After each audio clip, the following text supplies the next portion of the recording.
Ladies and gentlemen, Hey, wait, hang on a sec. That's my thing. it's my thing too. All right. Ladies and gentlemen. Welcome to In the Driver's Seat with dubizzle. And today I've got a very special guest. I said it wrong before. Yeah. Hala Krunz? Krunz. Krunz. So Yes. you've got a German last name here. Yes. Okay. Don't ask me why. I'm from Palestine, but my last name is German as well. Okay, interesting. I mean, I'm German myself, but my Oh, last amazing. name is Milborn, which is Oh. not German at all. But I've got a different name for that Sehr anyway. gut. This is the only German word I Sehr know. gut. Oh, I would speak German, but the only German I can speak is not allowed on the podcast, so I'm not going to say it. Okay. So Hala, you've come down to experience the dubizzle Cars Hub. Tell us about it. What do you think of this amazing facility? Honestly, I'm super impressed. Like I called it like whenever, like when I entered the place, I was like, this is paradise, cars paradise. So you literally find everything you want, luxurious cars. Everything is easy. If you want to like buy a car, like inspected by dubizzle from dubizzle, or like a car managed by dubizzle from other people, everything is easy, hassle free. So I love the word actually, no hassle, no bustle, and dubizzle it because it's like just amazing. Everything literally easy, like no suffer like before, you know, like we used to go check cars from people and then sometimes you get fooled or like, you know, so here it's like very safe, amazing. I just love it. So Well, that's our whole goal here. We want to make sure that when you're buying a car, everything is covered from A to Z. And that includes the entire car underneath of what you see as well here. Exactly. And that's where we have the inspected by dubizzle on every car that we sell here, no matter if it is a retail car or if it is a managed vehicle. All cars come with full inspection reports. Amazing. Now, before we get to this car and why you chose it, you found a very ingenious way of getting around the hub. Now, Yeah. we've been watching you when you've been here and stuff like that, and we've been trying to run after you because you found, well, I mean, I don't know if it's clearly evident, but you've got roller skates on. Yes. And that seems to be the most easiest way to get around. And I think now, from now on, we're going to have to provide everyone who comes to the hub a pair of roller skates so they can see every car they can get from one side of the hub to inside this area here, skate all the way around the outside and all the way to the inspection round. Amazing, because like, you know, like here everything is easy, so you just make it easier with skates, faster.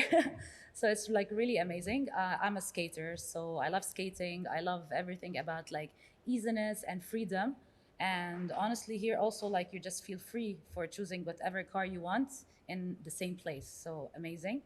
And perfect. I chose this car. I just love it so much. So why did you choose this car? I mean, it's pretty big, I'll be honest. I mean, don't get me wrong, I do like it. We recently did a video with it as well. Okay. And it's actually my first experience with the Bronco. And this came out, this is 2020, the first ones came out again after 96. So there's quite a long break. It's a magnificent car, I'll be honest. And what I love here is, I don't know if you can hear that, but that's a steel bumper on the front there. Exactly. I just love it, honestly. And I will tell you a small story with me in cars. So mainly I love like big aggressive cars because I have this like adventurous personality in my life.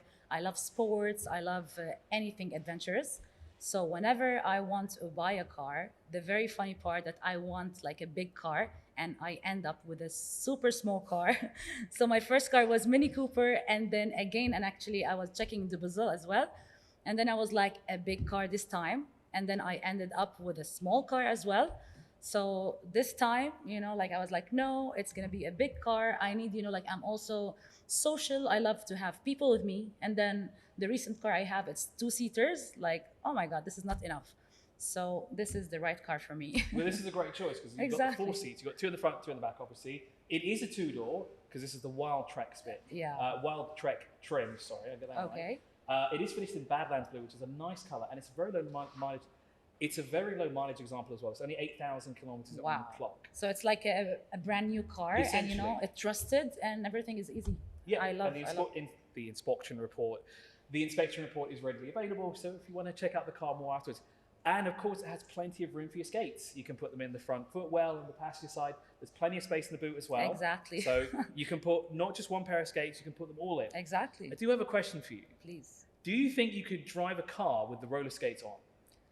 Honestly, I might maybe I can, but I will not risk it because, you know, like it's just slippery. So maybe like when I want to press the brake and then it's like the petrol. So I don't want to risk it, but it would be an amazing thing in an empty place. Maybe we should try it one time. Yeah, we should, because I know what you mean. So, because obviously the footwell is quite compact. This Exactly. one's obviously a lot bigger than compared to your Of car. course. But still with the skate there, you're adding at least what?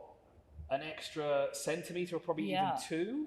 So I could imagine kind of even accelerating, braking, even if you want to take your foot off, you literally have to pull your leg up like Exactly. this. Or maybe you can make it to the side. Oh yeah, that's a good Maybe. point as well. So whatever you're doing, don't roller skate and drive because it would not work. Please don't do it. I might try it one time in my life just to try it out, but not here.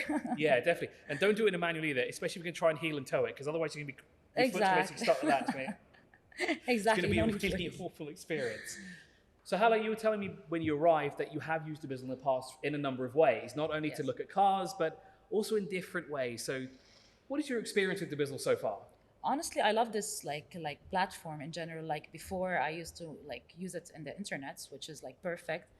Whenever I want to sell something, you know, like whenever I need something to buy as well, especially like when I don't want it like so used, or like it's also like kind of trusted place. You can find of course everything you need.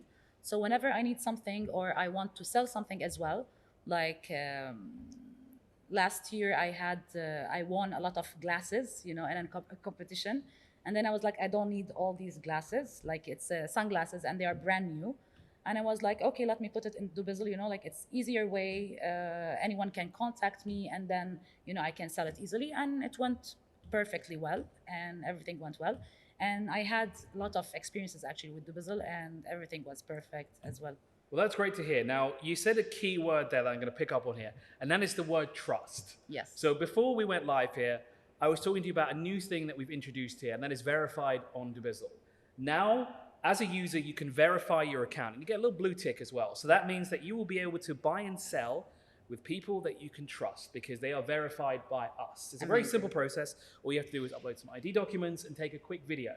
And of course, I do recommend that you do it as soon as you can. Of course. Because this will allow you to, again, communicate in a safe space with other users as well. It'll make the buying and selling process that much easier. Exactly. And also, like, you know, when you trust more, like when it's verified and you option that like even the ID is in the system and the picture of the person with the like passport or like the name. So even when you're buying or selling something, even you feel like more happy with it, you know? So it's an impressive like new feature and I love it so much. And actually, as soon as I leave here, I'm going to do the verification for myself. Good. That's good to hear. So I do actually have another question for you because of the rollerblades, right? Yeah. So this has always kind of ticked over my mind. Do you think you could blade faster than a car? Not really, but you know, like sometimes if the car is like a slow car, not 100 something, I can maybe reach into like sometimes 60, 80 if I'm like super fast with also my speed skating, because whenever, you know, like the wheel of skates are like bigger, then it's faster. So I have a skates for speed skating and I have a normal skate for like urban skating. So the one I'm using today is a slow one because I don't want to crash your cars. So I prefer the speeding to like next time to be like racing with one of your cars. So till today, I just found out there are things called speed skates. Yes. And that you can skate at between, you said 60 to 80 kilometers an hour. Yeah. That means you could actually skate and get a speeding ticket in certain locations here in the United Arab Emirates. Exactly. And sometimes actually we skate in streets and then like, you know, the nice part, we can just like go in the red light. No one is giving us a fine. Maybe they have to consider it soon. Let's see. That's giving me an idea. Not to get any fines or anything like that, not to skate No. on the road, but sort of a challenge. Can you do 0 to 60 faster than a car? But I wonder now which car. Now, this obviously is an SUV, so this will be a little slower than compared to a sedan. Now, I'm not sure 100% of what this time would do to 100. I would probably guesstimate somewhere between 7 and 9 seconds, give or take, this thing would do. Because it's a 2.7 EcoBoost, so it's got a little bit of power to it. Do you think you could do that? I doubt, but we can try. I would love to. I think maybe Nissan Sunny then, because that would do 0 to 100 in probably about 10 to 11 seconds. Okay. You think that'll be feasible? I'm not sure. Maybe if it's a slope and then like you're going uphill, then okay. So we need to bring it in your favor that you're going downhill and the car is going uphill. Exactly. So it's more fair, you know. I'm a human, and at the end, this is a car. That'd be a pretty interesting challenge. I do wonder if it's feasible. Or I'll get you one of like the more speedy. Like I have some friends that they are like into speed skating, like proper speed skating. So like I'm more into urban and like, you know, movements. And so if you want a car to be like spinning, like here, I like the setup actually that you take the 360 option here. Cars like to take the photography. So I can be spinning with your car. It's amazing for Oh, me. yeah, that'd be interesting. So we could spin the car around. As for example, if we're spinning it clockwise, you could spin it, you could go anti-clockwise around it. Yes, of course. Okay, we've got to try that. Let's okay. try it. Well, let's try that right now because this marks the end of this episode of In the Driver's Seat with dubizzle. Hala, thank you so much for joining us. Thank you very much, Chris. And we hope to see you soon. Of course, you will see me soon. Thank you very much. Thank you.